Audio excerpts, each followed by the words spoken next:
G'day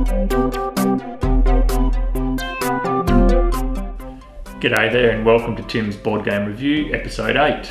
In this episode I'm going to review the two-player abstract strategy game, Cogworks.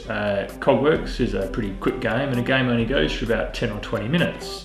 And in a game of Cogworks, players take turns either placing a cog of their colour onto the board, the rather unusual shaped board, or they move one of their cogs to a different position on the board.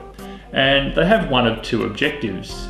One of them is to, by turning their corner cog at the bottom of the board, they build a series of cogs such that they're able to freely turn the golden cog at the top of the board.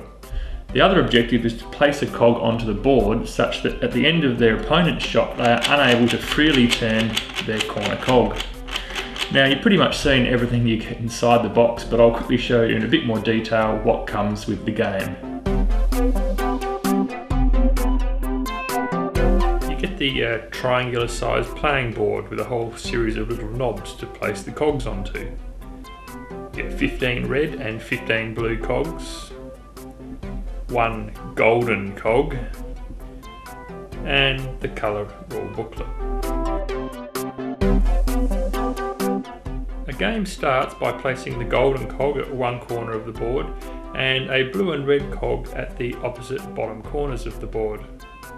Players take turns either placing a cog of their colour onto the board or moving a cog of their colour to another place on the board.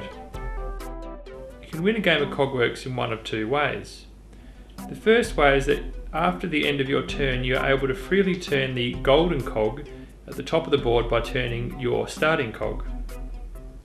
The other way to win is by moving a cog such that your opponent isn't able to freely move their corner cog even after they've moved one of their cogs. The rules to Cogworks are very simple. The only rules that govern your placement of the cogs are that you can't place two cogs of the same colour next to any of the corners, and you can't make a triangle of cogs of your own colour. After placing or moving a cog, you must be able to still freely move your starting cog.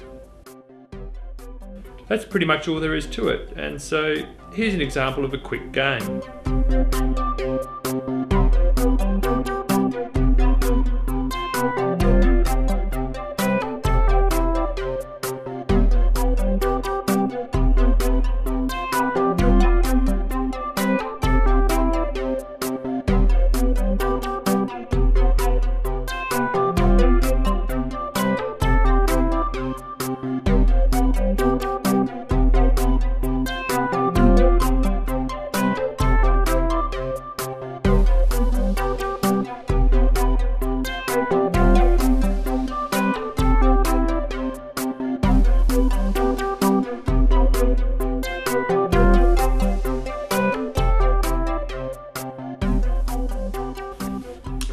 So here are my ratings for the game.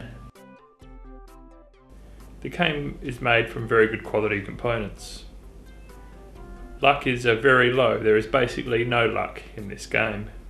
I'd rate the fun sort of a low to medium. I mean, this is an abstract strategy game, but that being said, when you play the game you do need to be very alert because you're often only one move away from defeat, and it can be quite satisfying to try and outsmart your opponent.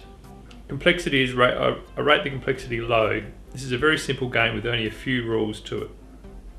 The depth I'd rate as medium. There are a number of different strategies to try out, and while the game is very simple, there's a bit more to it than first meets the eye.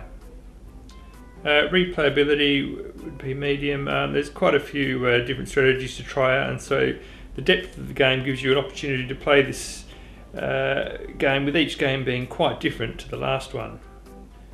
Overall, give this game 7 out of 10. This is a nice little filler two-player game, and if you like your abstract strategy games and want something a bit different, then I'd recommend it. So I hope you enjoyed the review, and until next time, I'll see you later. Bye bye.